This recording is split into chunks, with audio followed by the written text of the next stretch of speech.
میگه که شما دیر کردین، شما باید زود میکردین، شما این کارا میکردین، شما این کارا میکردین. البته نصیحت کردن، راه نشان دادن این کار خوب است، کار خوب است. اما یک چیزی است که من در زندگیم یک عادت دارم. ما اون چیزی که اول پیش از یک کس گفتن همون کارا اول خودم میکنم، میتونم یا که نمیتونم. برای همون شاید امیدوارم که جوان ها روی میدان اومده ایستادن. در طول گویم که از 2014 که یعنی جدیدن که شروع شد، اگر آغازش 2012 باشه، یعنی همین خلاص همون علاوه اول در میتی کمتر در میگیره که بعد همون پول علاوه در میگیره گویم هم خیلی همون شروع شدگیش از سال 2014 گویم اگر سر شده باشه. یعنی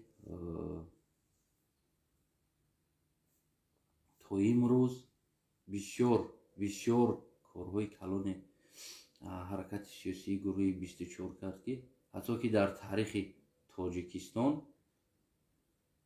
یعنی یگان اپوزیسیا شاید که اینقدر بغرض از همون سال 91 92 که گویم که یراق گرفتن برآمدن، یعنی که اینقدر کار کردگی نبود. امام علی رضی تکم بگیم که خدا میگفتن اگر کمی دیگر ما همین جوانو خب میکردن میستودن. حاضر هم در برنامه ها شما میبینین، در برنامه ها میبینین بسیار جوانو میبروید یک نمود دیگر میزنن، خیال میکنی که همو رهبر یگان وزارت همو جوان باشه یا که نماینده از یگان وزارت اومدگی باشه. اصلا اون گپی که خودش گپ میزنه واقعا نمیفهمه، واقعا درک نمیکنه که چی گفته است. برای چی؟ برای که او جوان حالی امروز یا پدر یا اکا یا که مادر یا در تاجیکستان باشه یا بیرون از تاجیکستان کار کرده، یک چند مبلغ روی کرده ایستاده است، یا اینکه خودی همو حکومت گوییم که امروز که دیگر سخت در مشکلی زده است، دیگر کسی دستی حکومت نمیگیره، فقط میتونه که جوانو رو همخیل کلاشون تا بتن و یگان سومیشون تیانو بگن که شما زور اینو شما خوبه.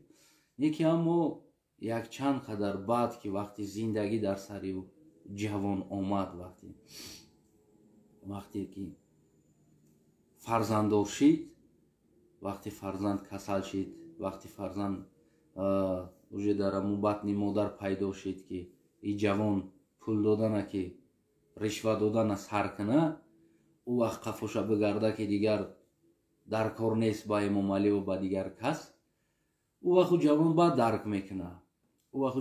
درک میکنه، که واقعا یک 4 سال پیش یا که 5 سال پیش میبرومد و طرفداری میکرد همین سیستم را، همون سیستمی که امروز یک 3-4 سال بعد سر میکنه، همون در سر جوان باریخ چند دختنه. برای کرموشکایی همی بگیم ما هستیم، یعنی که از تنها دزدیدن، کندن، خوردن از کیسه مردم، از حق مردم است.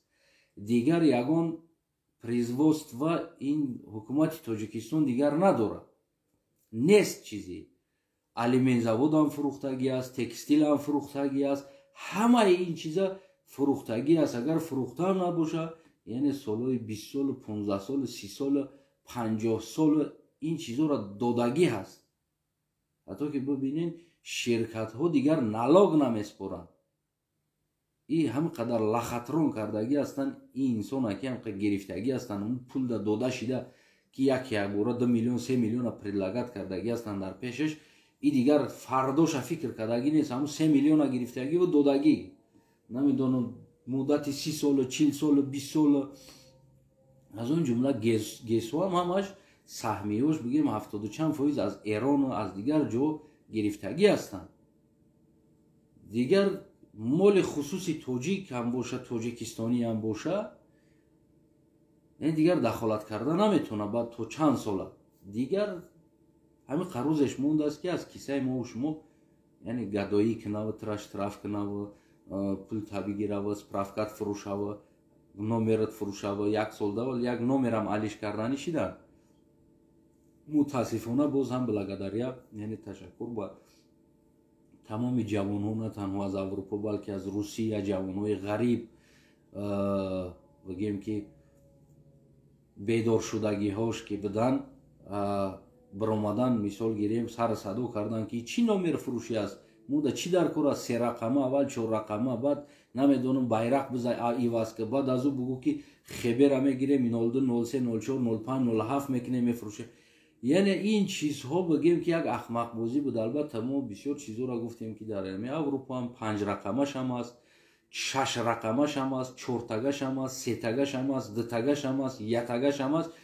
دوره‌ای که سایوز управлять میکردگی نومرو است تا امروز نومروی سیو هم خیلی زدگی یعنی تا امروز گشته ایستاده. یعنی این چیزا ما سر صدا کردیم، این چیزا ما گفتیم که این باز یک لخطران دیگه که از کیسه شما پول کندن است.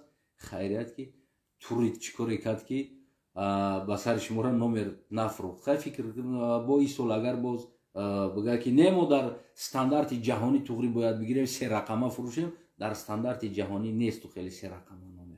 یعنی که لبوی نمود نومر استاندارد جهانی است. 1 رقمش هم 2 رقمش هم 3 تگش هم 4 تگش هم 5 تگش هم 6 تگش هم فرق نداره، همش در استاندارد جهانی توغری میگیرد.